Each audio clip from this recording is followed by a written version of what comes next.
Welcome back. Glad you could join us for episode 20 of the Kennedy Americans podcast. I'm your host, Lori Spencer.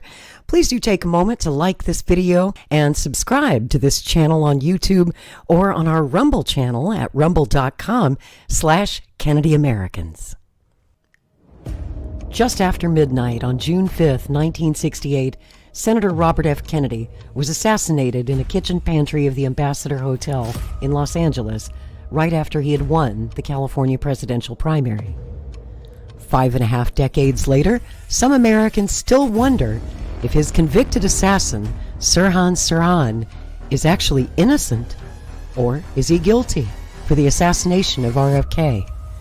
Was he a mind-controlled patsy or a Palestinian terrorist? We'll take a deep dive into the evidence of the RFK case in this video. When he was arrested after the RFK assassination, one of Sirhan's appellate lawyers says that there was a newspaper clipping in Sirhan's pocket that discussed the incongruity of Kennedy's advocacy for the oppressed while also supporting Israel over Palestine. Abdeen Jabara, now 77 years old and living in Manhattan, got to know Sirhan, the man convicted of killing Bobby Kennedy, better than most. Jabara has spent a career in and out of the courtroom fighting for the civil rights of Arabs and Arab Americans. He's donated his papers to the Bentley Historical Library and has added material over time to complete the collection, which is now open to the public. The materials pertaining to his defense of Sirhan include court documents, investigative reports, notes from the case, interviews with Sirhan's family, arguments addressed to the jury, and press clippings. Sirhan's friend, an appellate attorney, says he cannot be certain there was not some kind of conspiracy, but has little doubt that Sirhan shot Kennedy. Quote, "Sirhan never said there was somebody else," Jabara insists. The official motive for Sirhan's murder of RFK was, quote, "anti-Zionism." Sirhan and his family's experience in Palestine played a role in what happened, Jabara says, and if it played a role, it should be exposed. It shouldn't be swept under the rug for political expediency. So, he says, I went there to monitor the situation and to ascertain if Sirhan's defense was tailored in the best way to secure justice for him. Appellate attorney Jabara says that Sirhan was experiencing a severe mental condition at the time of the shooting, which was linked to the trauma he experienced as a young boy in Jerusalem and the tragedy that he says, quote, befell the entire Palestinian people. Sirhan blamed his murderous rage on the trauma he'd suffered as a child in Palestine. At age 4, he witnessed the bombing of the Damascus Gate. He saw the death of his older brother. He witnessed a man disemboweled by a bomb. And the Sirhan family was forced to relocate to Jordan after Israel was created in 1948. Under questioning, Sirhan stated that he drove downtown on June 4th, 1968, not to kill Kennedy, but because there was supposed to be an anniversary commemoration of the 1967 Israel-Arab War. But he had the wrong date. The anniversary was set to be commemorated the next day on June the 5th. Instead, for reasons he could never fully articulate, Sirhan wound up at the Ambassador Hotel, where RFK was having a victory party on primary election night. Sirhan was waiting in the kitchen for Kennedy and unloaded his revolver, also injuring 5 innocent bystanders. After he was captured by Kennedy's bodyguards, witnesses in the kitchen heard Sirhan say, "I can explain. I did it for my country. I love my country." Sirhan claims to remember nothing behind parking, going inside the hotel, being angry about Israel, and drinking. A news clipping was found in his pocket, which quoted Senator Robert Kennedy. Quote, "The United States should, without delay, sell Israel the 50 Phantom jets she has so long been promised." More damning, A notebook was found in his home that contained repetitive scribblings of the words, "RFK must die." His demeanor was, however, not of a drunk man. He appeared calm, but also not in complete control of his mind. Sirhan's notebook also contained a sentence that RFK must die by June 5th. It was suggested that this was because it was the one-year anniversary of the 1967 Six-Day War, although the Sirhan family's trauma and their displacement were 20 years earlier in 1948. Sirhan, his lawyers, and psychological experts later argued that this journal writing and the shooting were done under hypnosis. Even if the suggestion to kill Kennedy was implanted in his mind by somebody else, there is no doubt that Sirhan was fanatically anti-Israel and radicalized politically.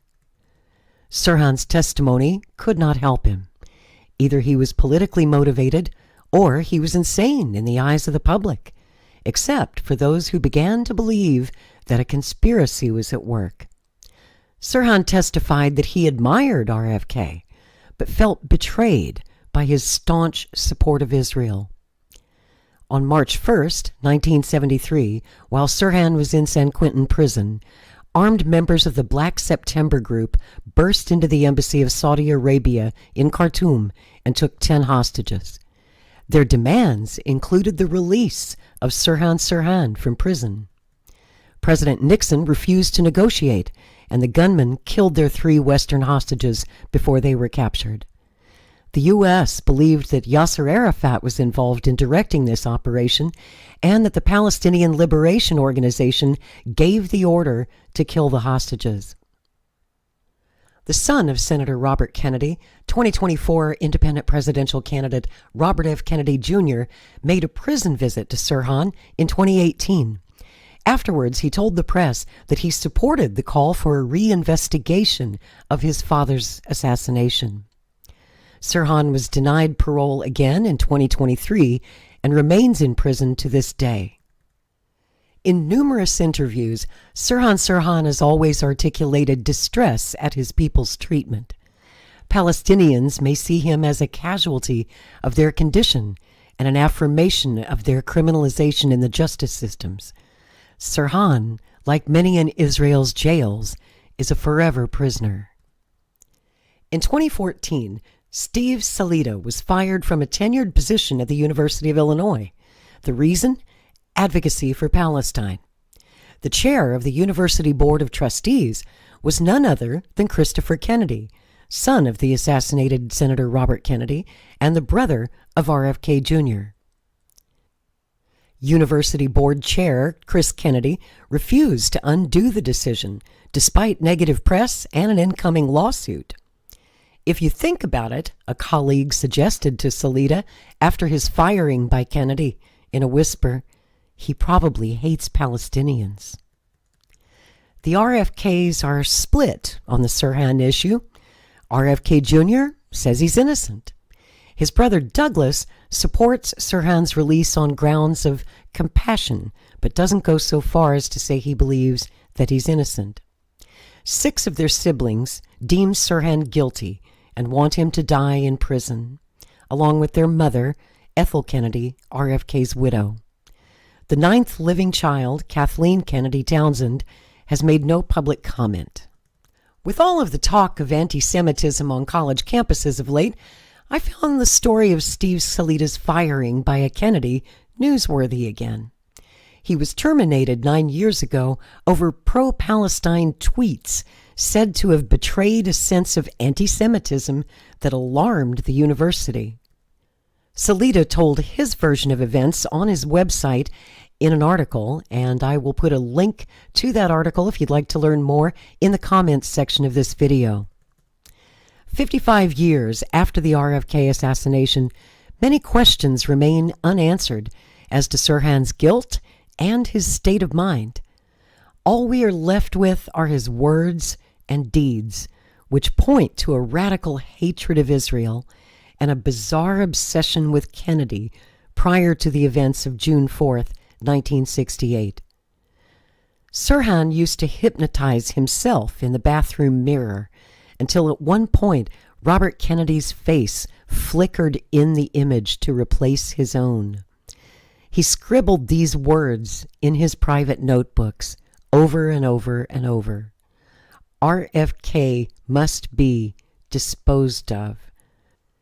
He scribbled these words in his private notebooks over and over and over.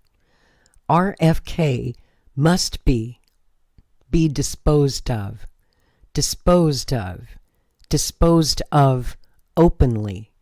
Robert Fitzgerald Kennedy must soon die, die, die, die, die, die, die, die, die, die.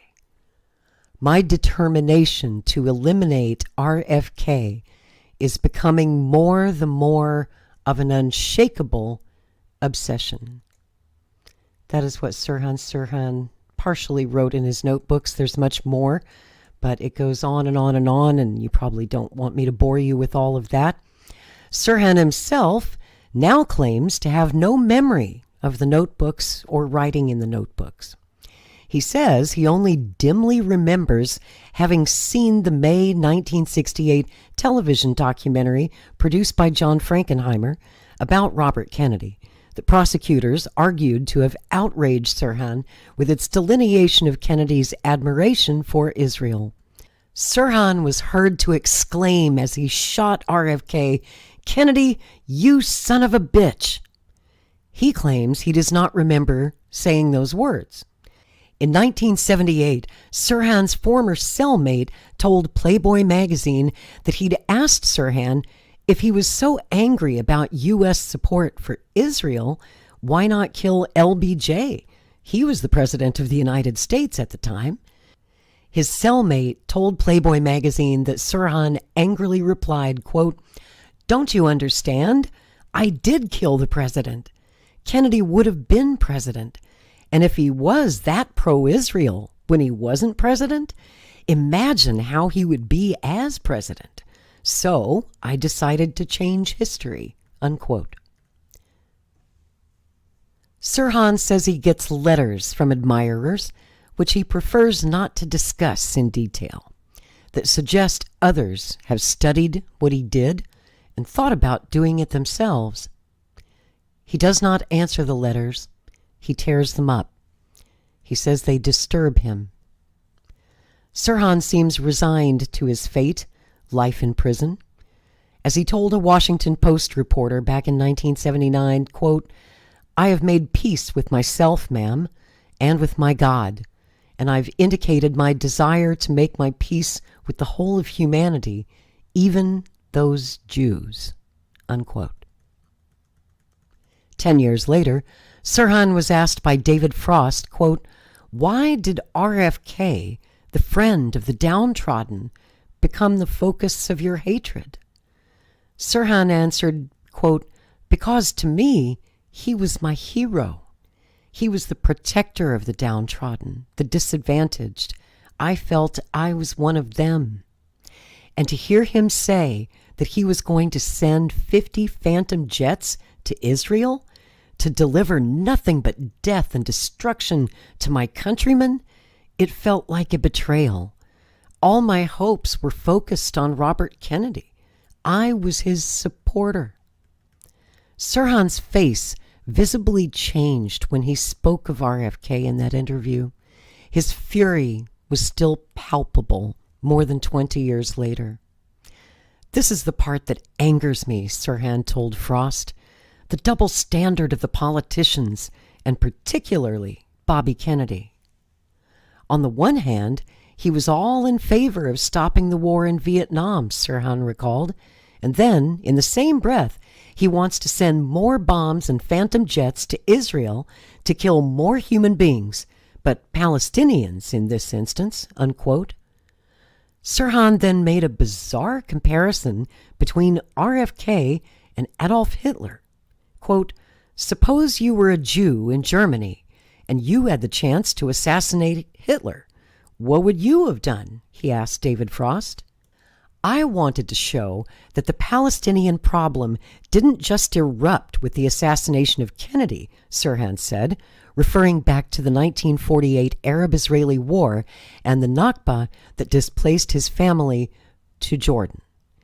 Quote, "If I had shot Bobby Kennedy in an Arab country, I doubt any Arab court would have convicted me," Sirhan said with a smile. It's important to note that in the 1989 David Frost prison interview, Sirhan's story changed again. This time, he did not deny what he wrote in his notebooks and did not deny killing RFK. He took full responsibility for his actions and apologized.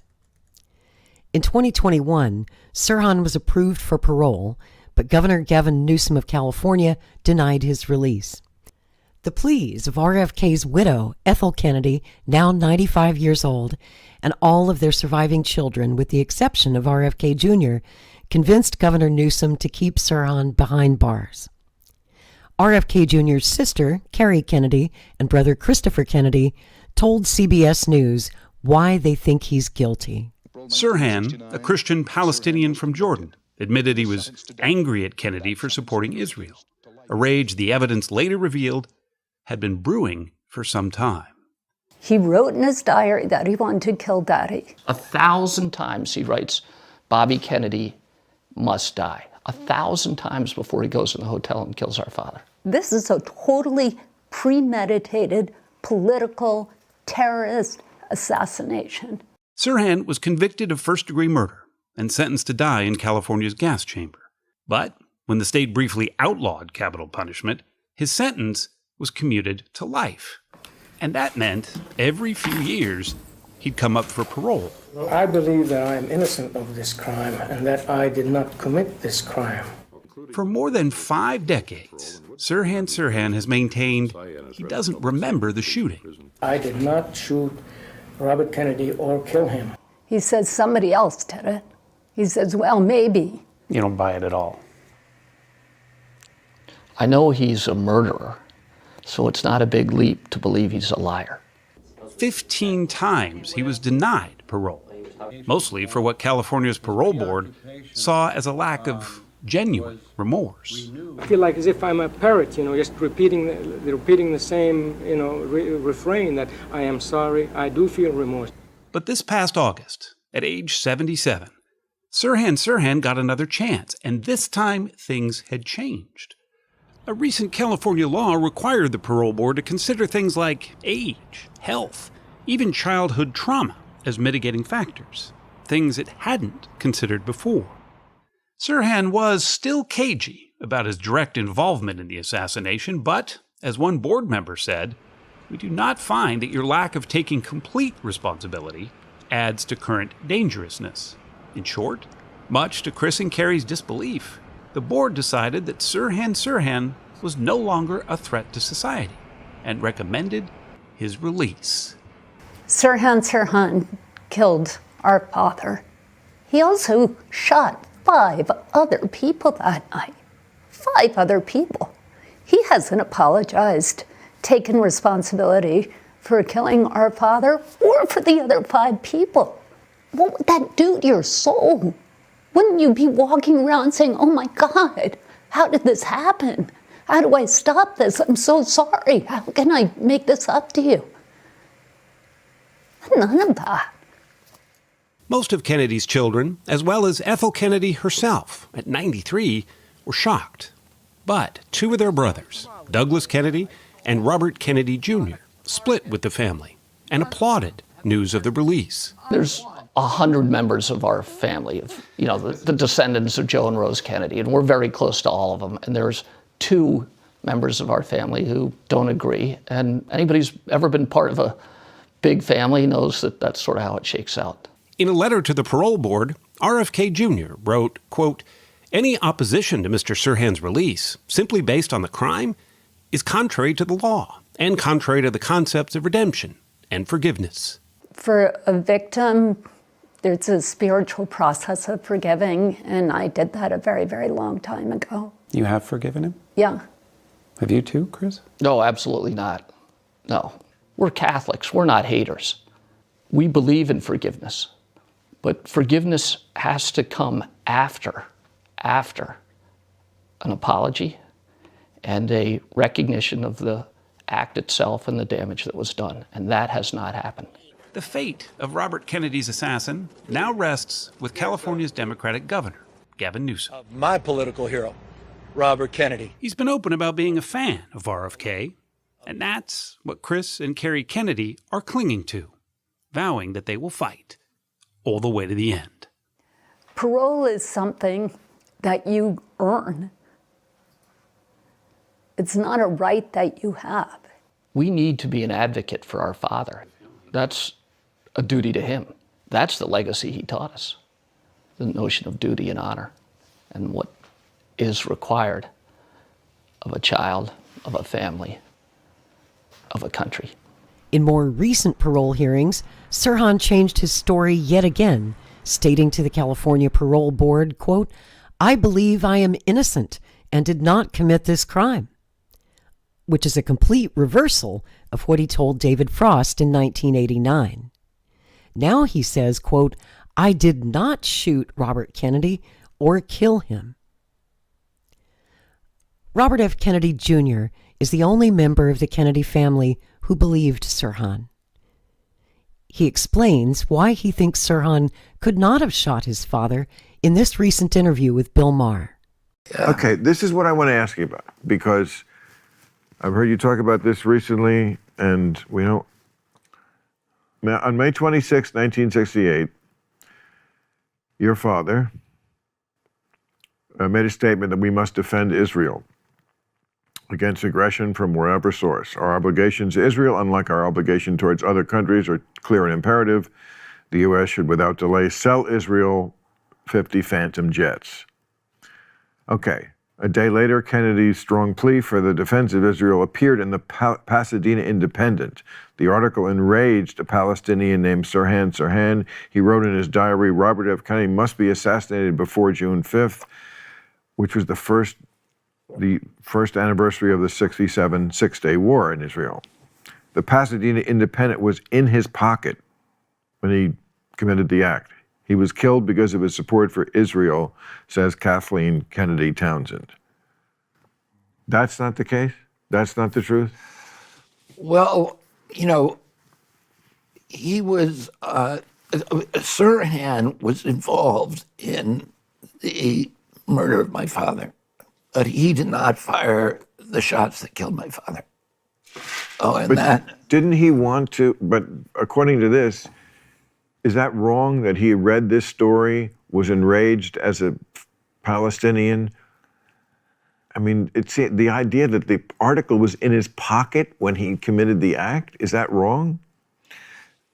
That could be right, you know, and I don't speculate as to what happened. All I say is that Sirhan himself could not have killed my father. And that's what Thomas Noguchi, who is the coroner, and by the way, my entire life, I believe that my uncle was killed not by a conspiracy, by a group of people. And I had doubts about that from when I was little, because when the day that we were waking my uncle in the East Room of the White House, and I was standing in the foyer of the White House with my Aunt Jackie and with my dad and my mother. And Lyndon Johnson came in and told us that Jack Ruby had killed Lee Harvey Oswald.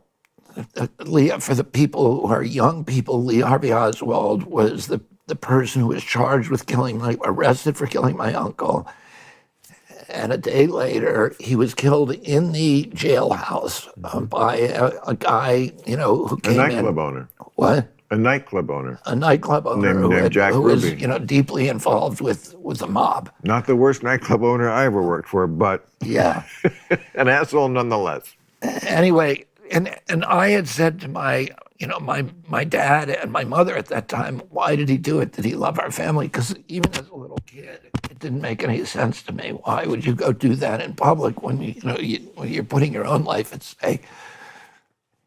And so that story never made any sense. And then, when I was older, I researched it. Somebody gave me a book called The Unspeakable, and I read it, and the whole story that made sense. But I still believe that my father had been killed by Sirhan. Sirhan confessed to the murder.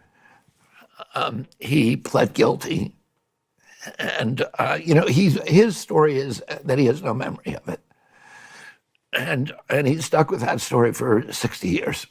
So, but Paul, there was a man standing, one of my father's best friends, was standing beside him when my father was shot. And his name is Paul Schrade. He was the deputy director of the United Auto Workers, and he's the guy who recruited Cesar Chavez to the labor movement, to the United Farm Workers, and then introduced my father to Cesar Chavez, which was one of the most important relationships that my father had. And the first shot that Sirhan fired hit Paul in the head. Paul survived, and he just died less than a year ago. And he spent the last 20 years of his life trying to get Sirhan out of jail because he did not believe that Sirhan killed my father. And I just sort of dismissed what, over years, I'd hear that Al Lowenstein, who you may remember, was trying to get my father, Sirhan out, because Al Lowenstein was a congressman, a great friend of my father's, started the Dump Johnson movement. He was later assassinated himself. He became a congressman, was killed.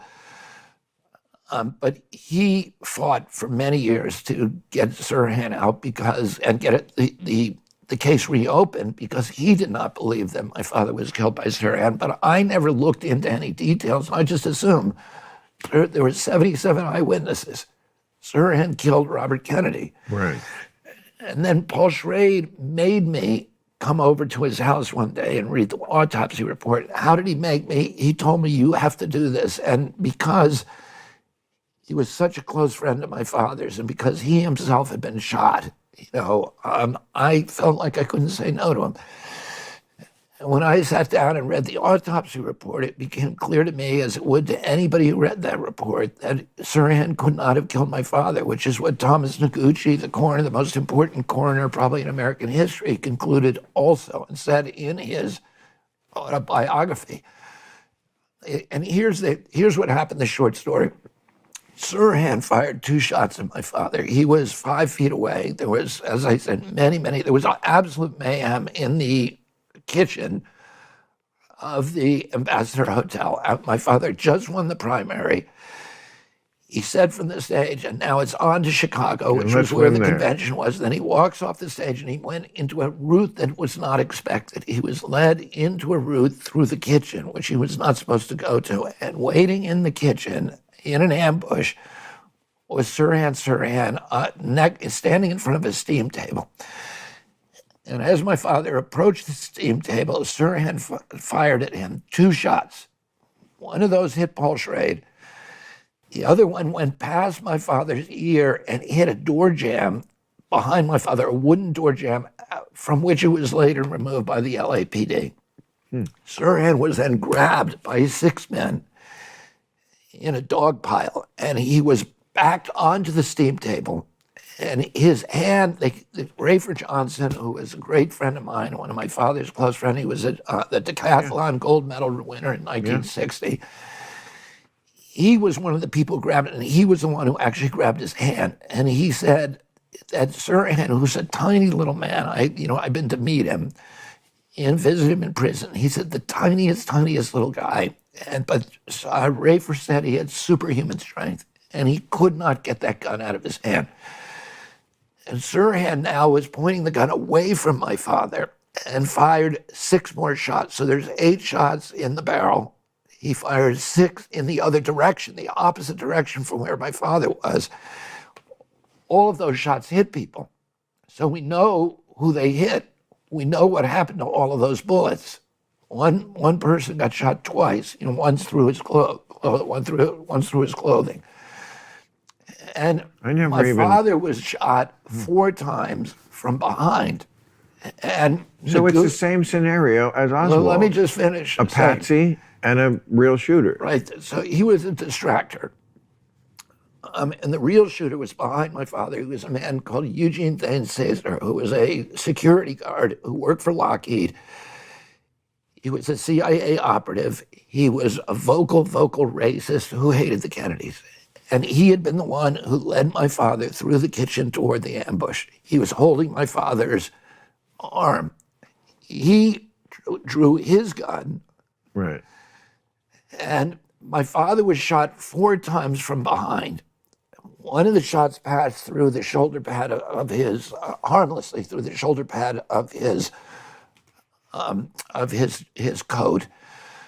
The other 2 were into his back, and then one behind his ear, which was the fatal shot. And all of the shots had an uphill trajectory. So, and all of them, and this is what the autopsy found, were contact shots. So the barrel of the gun was touching my father's body or his clothing, and they left the discharge left carbon tattoos or less than an inch from his skin.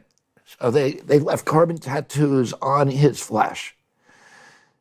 And the autopsy was an exquisite autopsy. It's called the perfect autopsy. Thomas Noguchi, who knew what had happened in President Kennedy's autopsy, which was, loaded with scandal, did not want the same thing to happen in LA. And he said, we're not going to do Dallas again. So he flew in the top coroners from all of the armed services, the Army, Air Force, Navy, Marines, to observe what he was doing. And his autopsy is called the perfect autopsy in the medical literature.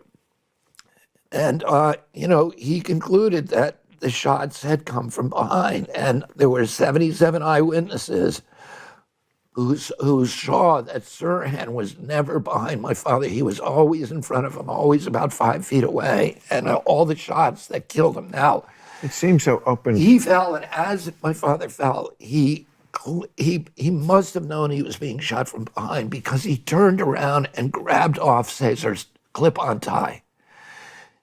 And you can see pictures of him lying on the floor, and he's actually lying on top of Caesar with the clip-on tie in his hand.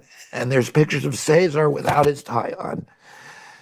Caesar pushed my father off him and stood up. He was knocked down when my father fell onto him.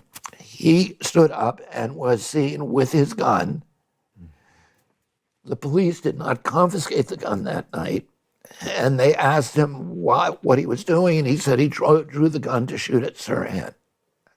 And, and then that's the beginning of the story. And then Caesar made a series of changing, deceptive, lying statements after that in the different times he was questioned over many, many years.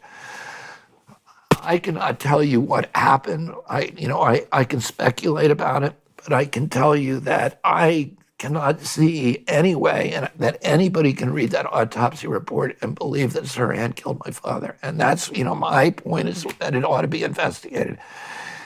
There was no trial. It was a show trial. So, an attorney whose name was Grant, I forget what his last name. He appeared, nobody knows how, and became Sirhan's attorney. Who was he? He was the attorney for Johnny Roselli, the mobster who was implicated in John Kennedy's assassination in Dallas 5 years earlier and was later chopped up and put in a barrel when the assassination committee summoned him to testify, when the church committee summoned him in Biscayne Bay, Miami. His body was found in Miami. He disappeared the day he was supposed to testify in front of the church committee on the assassinations. And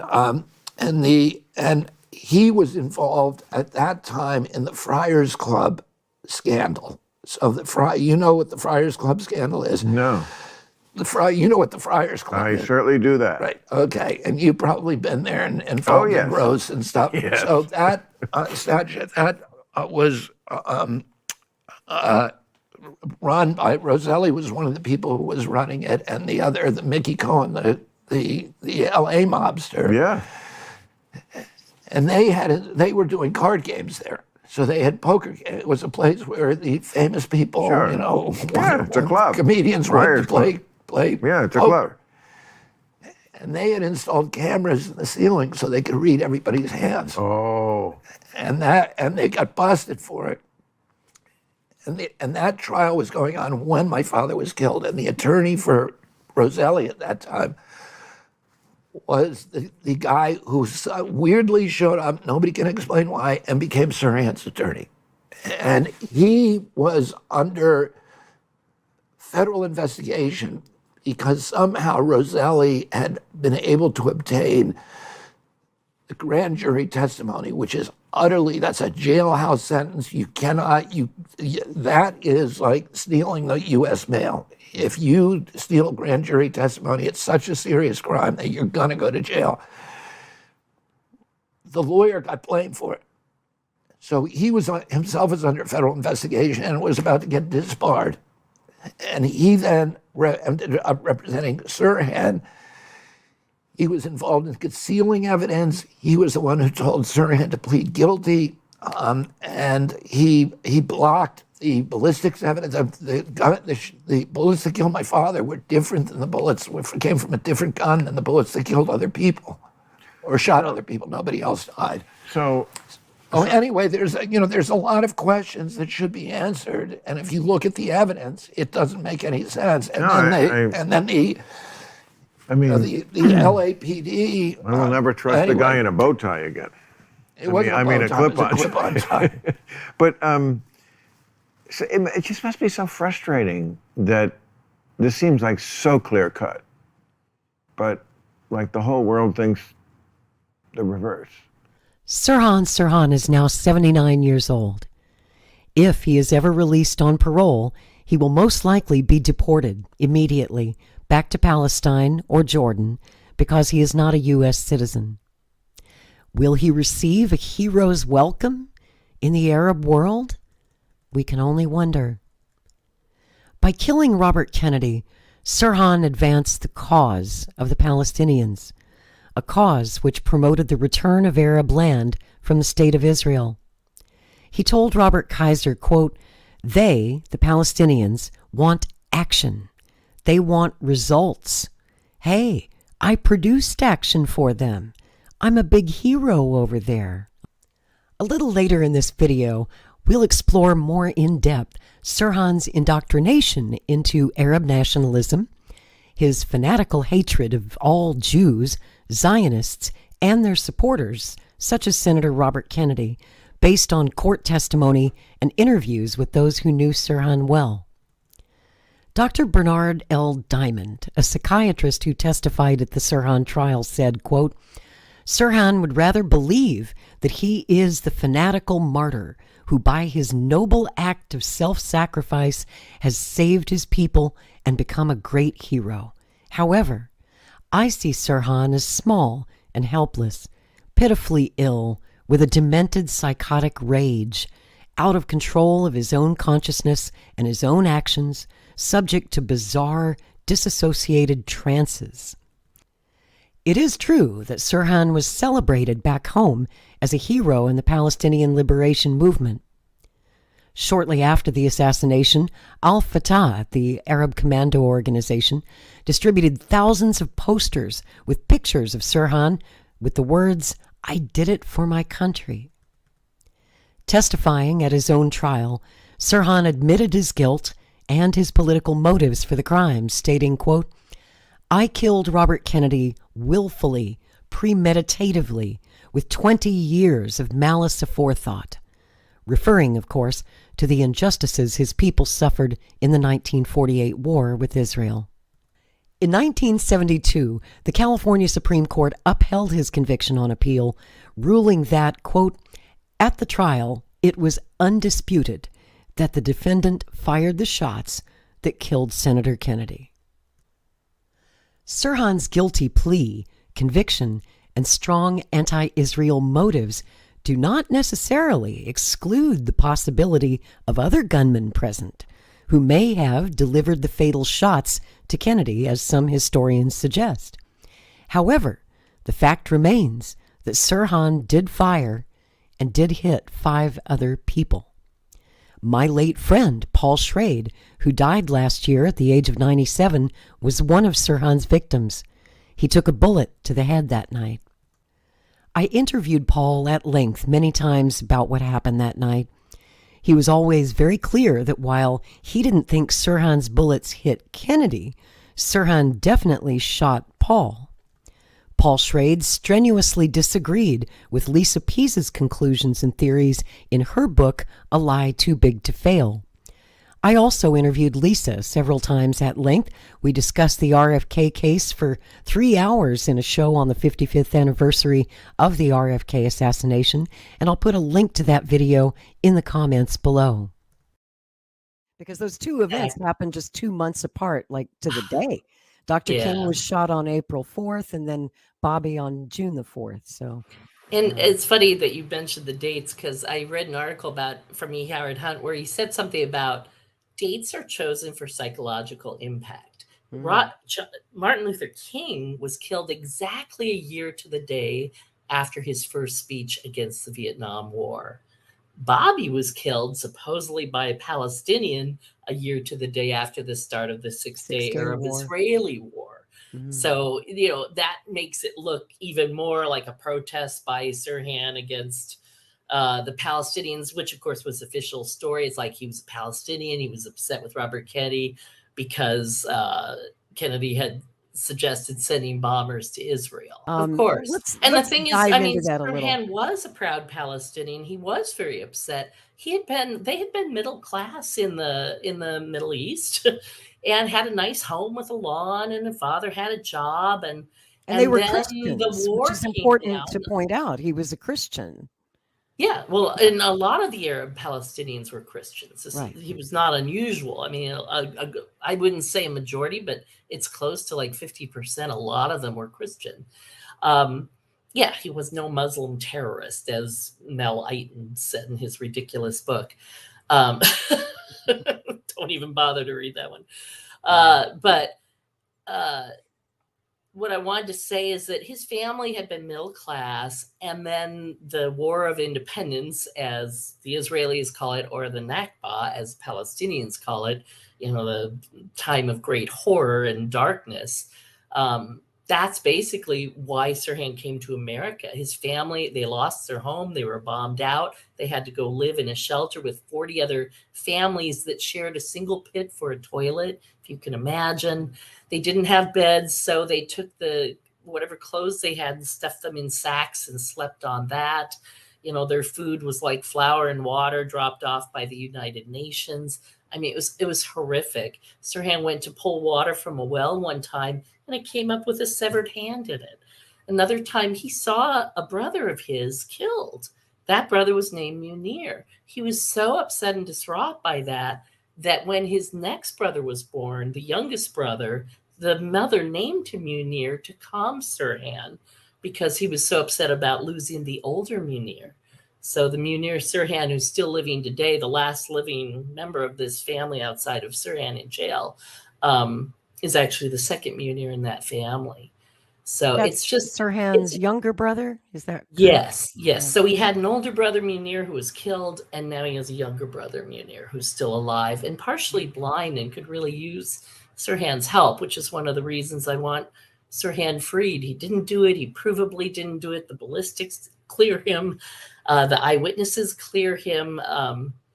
And like I said, why would he stand there firing blanks and taking the blame for conspiracy if it was conspiracy? The only logical explanation for that is the one that he's always claimed. He said, I have no memory of this. As I was studying the hypnosis angle, because to me it's very obvious Sirhan was a hypnotized patsy put in place to fire a gun of blanks, pull all the focus in the room so that at least 3 other gunmen could get the job done. One being Caesar, one being the busboy who shot him in the head. And there was also a shooter on the table. Although Sirhan's gun, the bullets did hit other innocent bystanders. No, they didn't. See, this is where Paul Schrade always had it wrong. Oh, okay. Paul Schrade was, how do I say it? He was always about 2 years behind me in the evidence. So I wish he hadn't died, because I know he would have come to the same conclusion. Because I remember speaking at a conference saying the bullets were switched, and he vigorously argued with me and put me down in front of everybody. 2 years later, he saw the evidence and he was saying the same thing I was. Oh, and I see. He always assumed Sirhan had shot him. Yeah. And yet, So he no told part me. of the bullet from Paul's head was ever matched to Sirhan's gun. And after I finished my book, I realized I found a file from the DA's office where they knew this. And he said, isn't it curious that not one of Sirhan's lawyers have ever noticed or picked up on the fact that none of the bullets ever matched Sirhan's gun, and argued that he could be a potentially innocent man. Paul Schrade was a dear friend of mine, and I loved him so much. And we lost him last November at the age of 97. Yeah. But, you and I know who he is, but our audience doesn't. Would you like Yes. to tell the audience about Sure. who was Paul Schrade? He's a very important he was a man labor in this story. organizer. Yeah, he was a labor organizer with the United Auto Workers who was passionate about Robert Kennedy's campaign, and he was passionate about what Cesar Chavez was doing. And late into life, I got to know him obviously through this case, but I also got to know him because every time I would go to some liberal activist event in LA, Paul Schrade would be there. Yeah. So I talked to him, several times over the years, and we had a great relationship until my book came out, because I just have to say, it's nothing to him was a fact until he said it first. And the fact that I kind of beat him to this punch, I think, was hard for him to swallow, because why didn't he see it? And like I said, he was coming around, but there weren't enough years left, unfortunately. Paul, he spent some 40 plus years of his life trying to get down to the bottom of what happened that night in the Ambassador Hotel pantry. I should point out we that have Paul, him to thank for the files. It's we wouldn't Yes. even have those files if Paul hadn't pried them free. Yes. The sad thing is he took all his time getting them free, and then he didn't go through and read the ones that told what happened. Interesting. So, but who's to know? And he for years put down Lynn Mangan and, oh, she's wrong, and this and that and this. And again, they became good friends before he died because he was coming around. So yeah, I'm going to tell you a personal story. And you may have heard this on my interview with George Galloway right here back in 2007, 2008, was trying to draft Kennedy to run for president. Even back then, this was 16 years ago. And during that time, Paul Schrade asked me personally to reach out to Bobby on his behalf and bring him evidence that Paul had in these files, the autopsy, and most importantly, the Brzezinski recording, which is a vital piece of evidence in this case. And it had only just surfaced around that time after being stuck in the archives. Nobody paid the attention to it. Yes. So the Brzezinski recording, basically it was I think a radio or newspaper reporter had an audio recorder, a tape recorder with him back there in the room. And when the shots rang out, there was an audio recording made of the gunfire. And when that tape emerged some 40 years later, it was analyzed by experts who isolated, I believe, at least 13, a minimum of 13 gunshot sounds, which of course means that Sirhan was not acting alone. He only had an 8-shot revolver. You can't get 13 shots out of an 8-shot revolver. So Paul was very excited about trying to convince members of the Kennedy family to join him in his efforts to get the case reopened. Sort of like what the Dr. King's family did in the 90s when they sued the government. So Paul Schrade reached out to me and said, "Hey, can you get this evidence to Bobby?" How did you know Paul? He literally found me. He tracked me down. Oh, funny. Paul was, a very determined man. Very persuasive man, and he didn't take no for an answer, which I loved about him. He was so determined to get to the truth, and a very charming and witty and wonderful human being. So he reached out to me. We developed a friendship. I have probably 12 or 13 hours of phone interviews that I did with Paul about this case. And during that time, he was on a crusade to try and educate the Kennedy family, the Ethel and the kids. God bless him for that. Yes. Bless him for that. But Lisa, he got the door slammed on his nose. Every member of the Kennedy family, including Ethel, said, "Go away, Paul." And that was heartbreaking to him because he was a close friend of Bobby Kennedy's. He was also close to Jack Kennedy. He'd been a labor organizer on the 1960 campaign for JFK, and then was labor organizer on Bobby's campaign, very close friends. And so it broke Paul's heart when the Kennedys did not want to talk to him. They didn't want to look at his evidence. You know, in the family, there has always been this accepted dogma that Sirhan did it. He's guilty. We're not talking about it, period. Yeah. And it was at that time that I said, okay, Paul, look, I will go to Bobby and I'll take him your evidence, but don't get your hopes up, man, because I've tried talking to him about JFK. I've tried talking about his father's case. He does not want to go there. He's just not, it's too painful, too traumatic. Yeah. He just doesn't want to do it.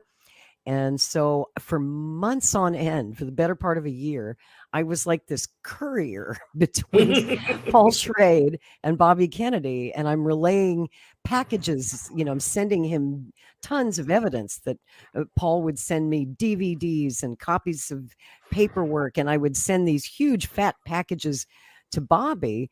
And I honestly think that he put them on a shelf somewhere and just never really looked at them. When Bobby came to LA, Paul wanted to meet with him. And I said, you know, you could at least have lunch with the man. What harm would it do if here's his phone number? So I'm the one who gave him Paul Schrade's number. And I said, just call him. Just call him. Just you talk to him for 30 minutes. And I knew that if Paul could just talk to Bobby for 30 minutes, he would get him interested. And Bobby has a curious mind, and he's a great lawyer. And he knows how to evaluate evidence. The question is, could he do so fairly and objectively in the case of his own father? So it took several years of trying to get Bobby to look at the evidence that Paul had. He finally did. That meeting between those two did finally happen. I'm so glad it did. I am so grateful to you. They became good friends, you know, towards the end of his life. I would never have met Bobby if you hadn't got him interested in those cases.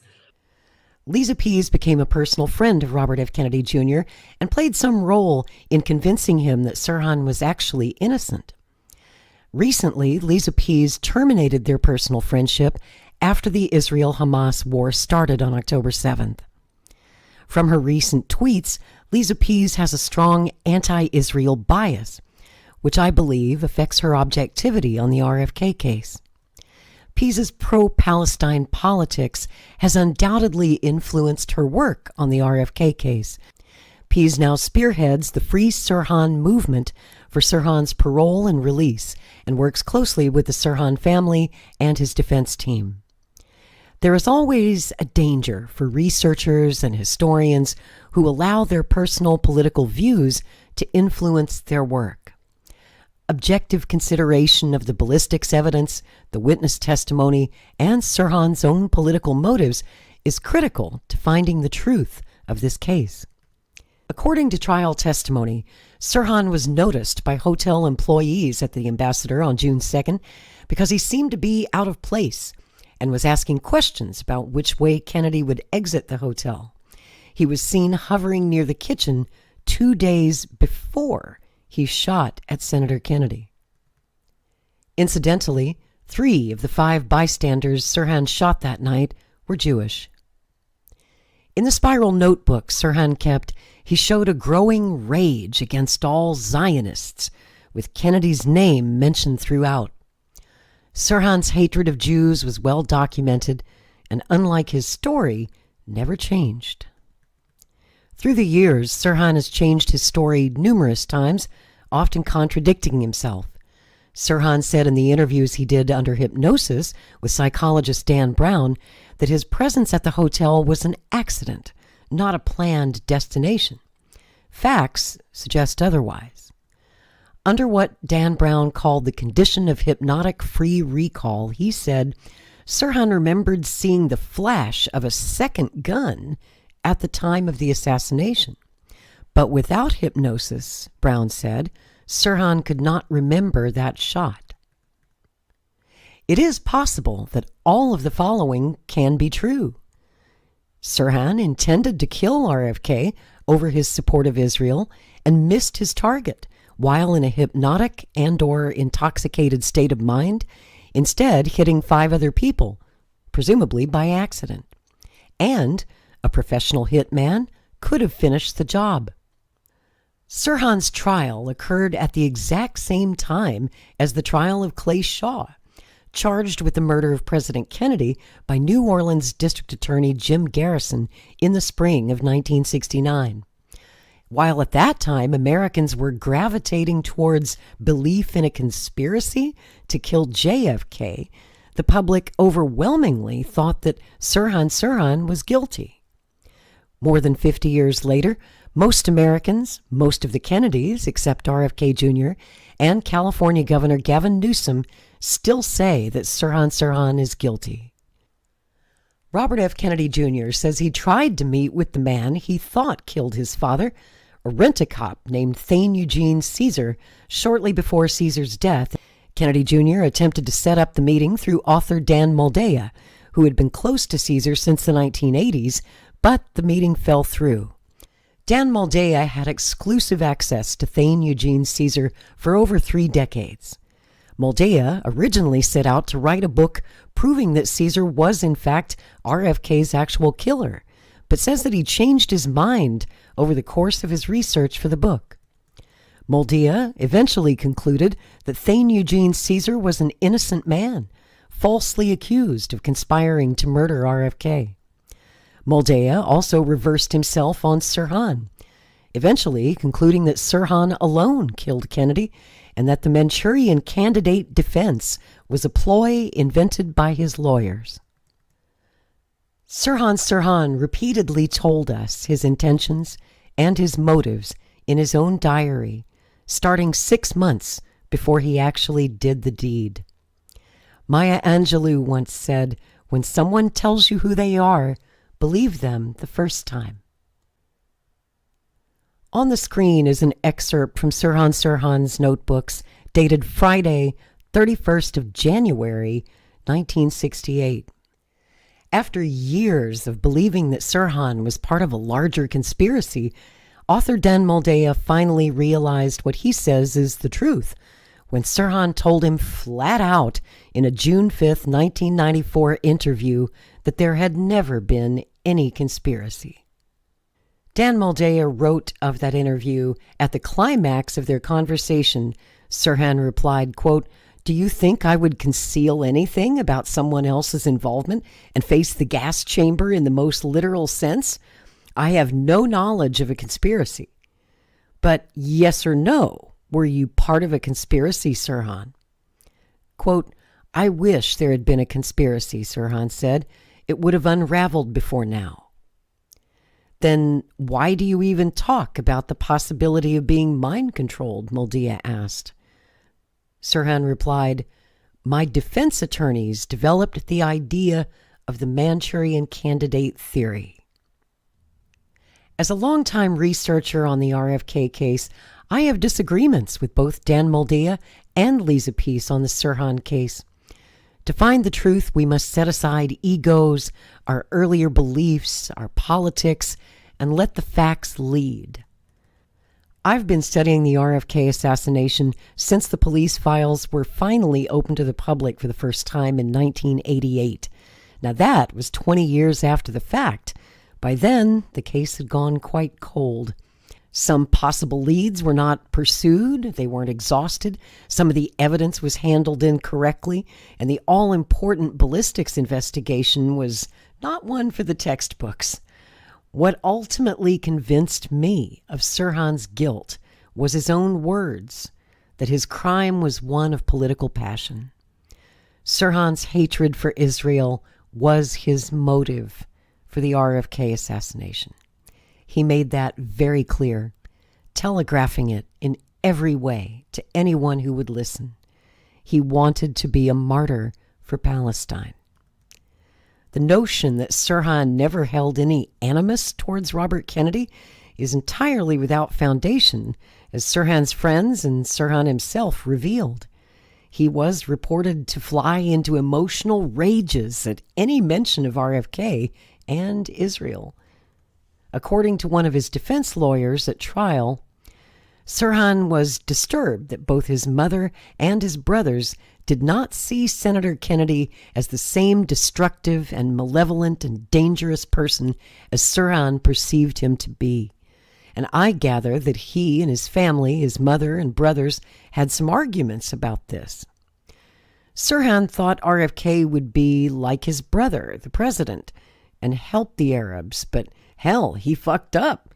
That's all he did. He asked for it. He should have been smarter than that.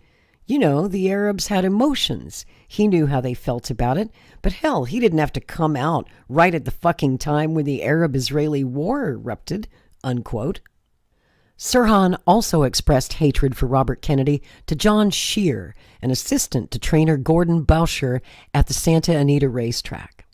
Scheer recalled that the newly hired Sirhan heard a co-worker reading aloud a newspaper account of Robert Kennedy recommending the allocation of arms to Israel. He just went crazy, Scheer said. Quote, he was normally very quiet, but he just went into a rage when he heard the story. Sirhan's influence is still felt in the radical jihadist world. As an interesting postscript to this story, a Palestinian terrorist named Sirhan shot up a kibbutz in Metzger, Israel back in 2002, killing 5 Jews. Authorities initially said that he was a distant cousin of RFK's convicted killer, but later realized they were mistaken. The two Sirhans were not related, but they say that the parents named their child Sirhan after Kennedy's killer. Yitzhak Rabin, Israel's ambassador to the U.S. in 1968, was puzzled why Americans didn't see what was plain to him. Quote, the American people were so dazed by what they perceived as the senseless act of a madman that they could not begin to fathom its political significance, he said. Rabin, of course, went on to be elected Prime Minister of Israel twice, and was himself the victim of a political assassination in 1995 at a rally in support of the Oslo Peace Accords. His killer was an Israeli nationalist radically opposed to Rabin's peace initiative with Palestine. The assassinations of RFK and Yitzhak Rabin are strikingly similar. Both were shot for political reasons after giving a speech by a man firing a pistol who was apprehended on the spot. Both RFK and Rabin survived the shootings, but medical efforts to save them ultimately failed. In Prime Minister Yitzhak Rabin's final speech on the night of his murder, he said, quote, I always believed that most of the people want peace and are ready to take a risk for it. By making peace, Rabin knew he was risking his life, just as RFK knew the risk he was taking in 1968. Now, we see Robert F. Kennedy Jr. taking the same risk that claimed the life of his father. He's running for president on a platform of peace while a war rages in the Middle East. And like his father, Bobby Kennedy Jr.'s support for Israel inflames the hatred of some fanatics who might wish to harm him or worse. Unfortunately, like his father, Robert F. Kennedy Jr. does not have Secret Service protection. Whether you agree with RFK Jr.'s policies or not, I hope you'll please sign the petition asking President Biden to assign Bobby Kennedy a Secret Service detail. You can sign the petition at security.kennedy24.com, and I will place a link to that petition in the comments. Over nearly 40 years of study, I've changed my mind many times on this case. I went from accepting the original guilty conviction of Sirhan to being persuaded that there was another gunman present. I still believe there may well have been a hypnotic suggestion planted in his mind.